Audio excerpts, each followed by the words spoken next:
दोस्तों नमस्कार, आदाब, सत श्री अकाल। उर्मिलेश संवाद के इस कार्यक्रम में आपका बहुत बहुत स्वागत है। मैं हूं उर्मिलेश।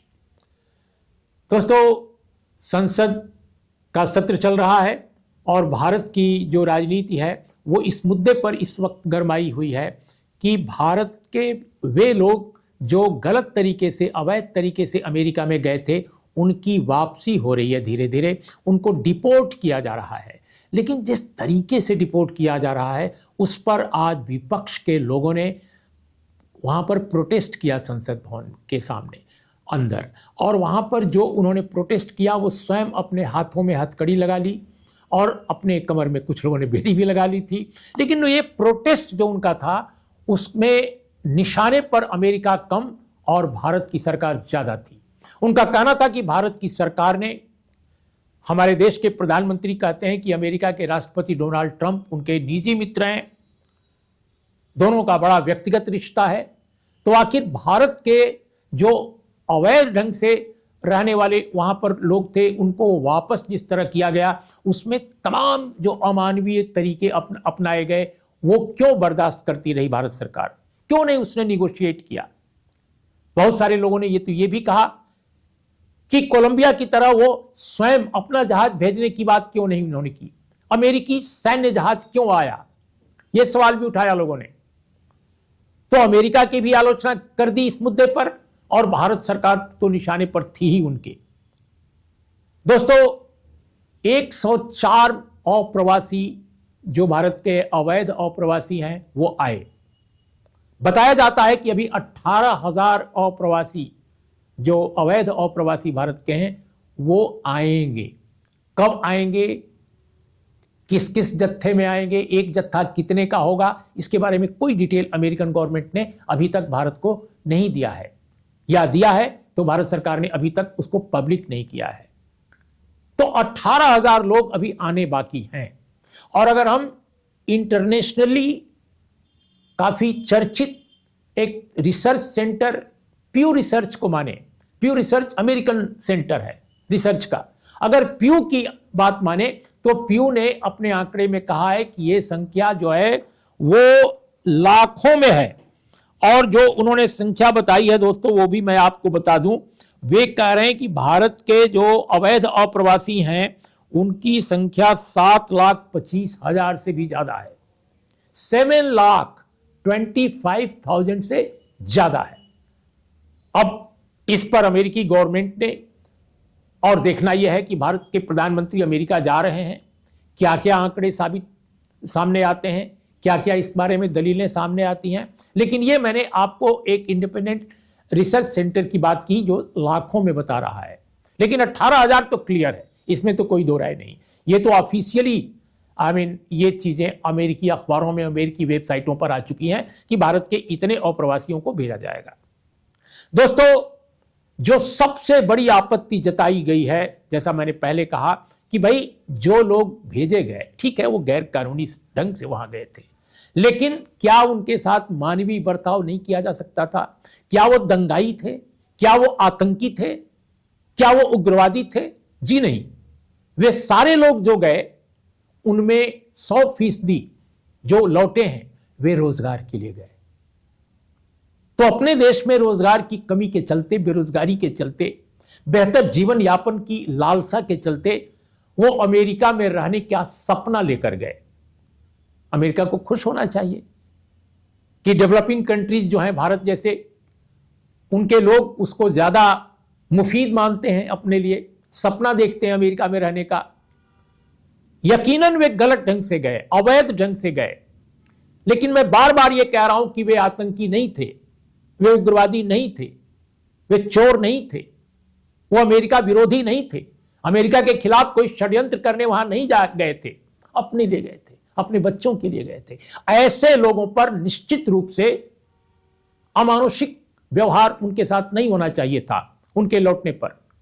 चाहे संधियां कुछ भी कहती रहें, इंटरनेशनल जो बहुत सारे एग्रीमेंट्स होते हैं वो कागज पर होते हैं, लेकिन कोई जरूरी नहीं कि उनको अमली जामा पहनाते समय हूबहू उसी तरह की बात आप करें, और वो भी ऐसे लोगों के साथ जिसमें महिलाएं हैं, जिसमें बच्चे हैं, जिसमें नौजवान हैं, जिसमें कुछ बुजुर्ग भी हैं। तो ये जो बात की गई अमेरिकी शासन द्वारा डोनाल्ड ट्रंप के, मैं समझता हूं कि उस पर आपत्ति जितनी तीव्रता के साथ, जितनी शिद्दत के साथ जताई जा रही है, उसको गैर वाजिब नहीं कहा जा सकता। इसलिए इंडियन अपोजिशन ने आज संसद भवन में जो उसके सामने जो हथकड़ी पहन के सांसदों ने, बेड़ी लगाकर बहुत सारे लोगों ने जो प्रोटेस्ट किया, एक तरह सिंबॉलिक प्रोटेस्ट था, उसको नाजायज नहीं कहा जा सकता है, गलत नहीं कहा जा सकता है। बिल्कुल सही प्रोटेस्ट उन्होंने किया कि आखिर भारत के उन लोगों को उनके साथ मानवीय व्यवहार क्यों नहीं किया गया। और दोस्तों, एक सवाल तो और उठाया जा रहा है, क्योंकि एस जयशंकर विदेश मंत्री ने यह कहा, और जो उन्होंने कहा मैं एक एक पॉइंट आपको संक्षेप में सुनाता हूं। उन्होंने कहा कि 104 लोग भारत आए हैं, वो संयुक्त राष्ट्र संधि के हिसाब से आए हैं, और इसलिए उसमें जो कहा गया है कि जो भी लोग आते हैं, डिपोर्ट किए जाते हैं, उनको एक तरह से रिस्ट्रेंट किया जाता है, यानी उनको इस तरह से पेश किया जाता है, इस तरह से उनको भेजा जाता है ताकि वो कोई और गतिविधि न कर सके। और यही कारण है कि उनको फ्लाइट में बांधा जाता है, उनके हाथ बांध दिए जाते हैं, और कमर पे जो बात हो रही है एक लटकाने का कि भाई उसमें भी उनको उसको बांधा जाए, उनकी कमर को, वो भी उनके हिसाब से, संधि के हिसाब से है, जो एग्रीमेंट है, इंटरनेशनल एग्रीमेंट है। सवाल इस बात का है, लेकिन उन्होंने यह भी कहा कि टॉयलेट जाने के दौरान यह बंधन हटा दिया जाता है, इसलिए यह कहना कि उनको यह परेशानी हुई, वो परेशानी हुई, यह गलत बात है। दूसरी बात कि अमेरिकी agency immigration and custom enforcement ने भारत सरकार को बताया कि महिलाओं और बच्चों को बांध कर नहीं रखा जाता है, यानी केवल बालिग पुरुषों को बांध कर रखा जाता है यात्रा के दौरान या यात्रा से पहले। तो यह बात उन्होंने आज पेश की। और साथ में दोस्तों, ये उन्होंने एक बड़ी दिलचस्प बात कही कि यह केवल आज यानी 2025 में डिपोर्ट नहीं किए गए हैं लोग, यह डिपोर्टेशन बहुत दिनों से चल रहा है। यह डिपोर्ट करने की प्रक्रिया जो है अवैध अप्रवासियों की बहुत दिनों से चल रही है। और उसमें उन्होंने एक आंकड़ा दिया। दिलचस्प बात यह है कि वो आंकड़े में अगर आप देखें तो 2014 जब से मौजूदा सरकार है बीजेपी की, उसके बाद से ही ये आंकड़े लगातार ऊपर जा रहे हैं, यानी डिपोर्ट किए जाने वालों की संख्या लगातार बढ़ रही है। 2011 में 597 संख्या थी भारत सरकार के हिसाब से, जयशंकर साहब ने जो पेश किया। 2012 में 530 थी, 2013 में 550 थी, 2014 में 591 हो गई, और 2015 में 708 हो गई, 2016 में 1303 हो गई, 2017 में 1024 हो गई, और 2018 में 1180 हो गई, 2019 में 2042 हो गई, और इसके बाद 2020 में 1889 हो गई, 2021-22 में यह संख्या कम हुई क्योंकि कोविड-19 की वजह से पूरी दुनिया में जो तबाही थी उसके कारण डिपोर्ट कम किए गए लोग, यानी आवागमन कम हुआ लोगों का। 2024 में 1368 संख्या हो गई, और 2025 में अब तक 104, और 18,000 और आने बाकी हैं। तो दोस्तों, यह तो स्वयं एस जयशंकर ने ही मान लिया कि जब से उनकी सरकार है, बीजेपी की मौजूदा सरकार, उसके बाद से डिपोर्ट किए जाने वाले जो अप्रवासी भारतीय हैं उनकी संख्या बढ़ी है, इसमें तो कोई दो राय नहीं। अब आते हैं दोस्तों कि जो ये कहना कि इसमें भारत सरकार ने एग्रीमेंट के हिसाब से काम किया है, अप्रवासी अगर वहां हैं और भारत सरकार उनको स्वीकार कर रही है कि हां जी हमारे देश के हैं, गलत ढंग से गए हैं, तो गुनहगार तो हैं, और उनको अगर अमेरिका भेज रहा है तो हमें एग्रीमेंट के हिसाब से, इंटरनेशनल एग्रीमेंट के हिसाब से उनको स्वीकार करना पड़ेगा। यकीनन ये बात सही है एस जयशंकर साहब की, लेकिन जो सवाल उठा रहा है अपोजिशन, उसका उनके पास कोई जवाब नहीं है कि भाई मिलिट्री एयरक्राफ्ट से अमेरिका ने क्यों भेजा। भारत की जमीन पर एक अमेरिकी सेना का एयरक्राफ्ट क्यों उतरा? सिविलियन जहाज से भी आ सकते थे, गैर सैन्य जहाज से भी आ सकते थे ये लोग, और जो सैन्य विशेषज्ञ हैं वो बता रहे हैं कि एक सिविल एयरक्राफ्ट के मुकाबले एक आर्मी के एयरक्राफ्ट को चलाने में 5 गुना ज्यादा खर्च आता है, 5 गुना।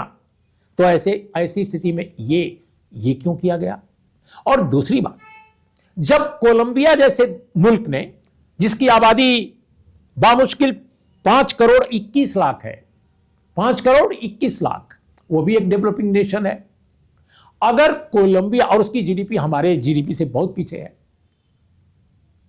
तो उसकी अगर सरकार, उसके जो राष्ट्रपति हैं गुस्तावो पेट्रो, अगर वो अमेरिका से चले हुए सैन्य जहाजों को वापस कर सकते हैं कि किसी कीमत पर हम सेना के जहाज को अमेरिका के यहां कोलंबिया के एयरपोर्ट पर नहीं उतरने देंगे, और उन्होंने कोलंबिया के अप्रवासी जो थे, अवैध अप्रवासी अमेरिका में, उनकी वापसी को उन्होंने अस्वीकार कर दिया और कहा कि हम ये दोनों जहाज कतई अपने एयरपोर्ट पर नहीं उतरने देंगे। इसको लेकर ठन गई, डोनाल्ड ट्रंप साहब बड़े नाराज हो गए, टैरिफ भी बढ़ा दी, 25% बढ़ा दी, कोलंबिया पर एक तरह से आर्थिक दंड लगा दिया। लेकिन प्रेसिडेंट पेट्रो पीछे नहीं हटे और उन्होंने कहा कि कोलंबिया के राष्ट्रपति को के लिए यूज किया जाने वाला जहाज अब अपने देशवासियों को लेने जाएगा अमेरिका। यानी प्रेसिडेंट साहब जिस जहाज पे सफर करते हैं उस जहाज को कोलंबिया अमेरिका भेजने की तैयारी कर रहा है ताकि वो अपने देश के अवैध अप्रवासियों को अपने मुल्क में कोलंबिया में ला सके। तो जब कोलंबिया की सरकार ये बात कर सकती है, ये खर्चा उठा सकती है, तो बेहतर होता कि भारत की सरकार स्वयं ही अपना जहाज भेजकर इन 104 लोगों को लाती। 104 कितनी बड़ी संख्या है, एक जहाज भी नहीं भरता। तो ये जो मतलब एग्रीमेंट को जिस तरह अमेरिका ने लागू किया है और भारत सरकार ने उसको 100% स्वीकार किया है, इस पर अपोजिशन की जो आपत्ति है दोस्तों, किसी भी इंडिपेंडेंट व्यक्ति के द्वारा अगर आप बात करें, उनकी समझ से पूछें, वो जर्नलिस्ट हो, नॉन जर्नलिस्ट हो, कोई भी हो, किसी भी सिटीजन से आप पूछिए तो ऑब्जेक्टिवली अगर वो देखेगा तो ये सही नहीं लगेगा जो सरकार ने एक्सेप्ट किया है एक एयरक्राफ्ट का, सेना के एयरक्राफ्ट का, इस तरह से अपने देश के अप्रवासी ही सही क्यों ना हो, अवैध ही ढंग से क्यों ना गए हों, उनको भेजने का जो एक तरीका एडॉप्ट किया है अमेरिका ने, वो अमानवीय है। जैसा मैंने पहले कहा कि वे आतंकी नहीं थे, वे उग्रवादी नहीं थे, वो अपने सपने के लिए गए थे, अपने बच्चों के लिए गए थे कि किसी तरह उनको कोई रोजगार मिल जाए। और सभी जानते हैं कि भारत में बेरोजगारी बेतहाशा है, पढ़े लिखे लड़के वो उनको भी नहीं रोजगार मिल पा रहा है। ये यकीनन गुजरात और पंजाब, हरियाणा, ये तीनों जो हैं राज्य भारत के अपेक्षाकृत बेहतर स्थिति वाले राज्य हैं। इनको तो कहा जाता है कि गुजरात मॉडल होना चाहिए पूरे देश में। अब गुजरात के भी 30 लोग थे इसमें, कुछ लोग पंजाब के थे और कुछ हरियाणा के थे। ये तीनों एडवांस स्टेट हैं इंडिया की। तो जब ये एडवांस स्टेट के लोग अमेरिका में अपने सपनों की दुनिया बसाने के लिए जा रहे हैं, सोचिए आप, तो भारत के पिछड़े और बहुत ही जो वंचित समाज वाले राज्य हैं, जहां वंचित लोग ज्यादा रहते हैं, पिछड़े लोग रहते हैं, उनकी स्थिति की कल्पना कर सकते हैं आप। तो दोस्तों ये सोशियो इकोनॉमिक प्रॉब्लम भी है। इसलिए मुझे लगता है कि सरकार केवल इसको तकनीकी अगर समझ रही है तो वो गलत है, और विपक्ष पूरे पर्सपेक्टिव के साथ इस मुद्दे को शिद्दत के साथ उठा रहा है। मुझे लगता है कि कहीं ना कहीं सरकार कटघरे में आज खड़ी दिखी है, जब विपक्ष ने सवालों के गोले दागे और जवाब में जयशंकर मुझे नहीं लगता है कि कारगर ढंग से उनका जवाब दे सके।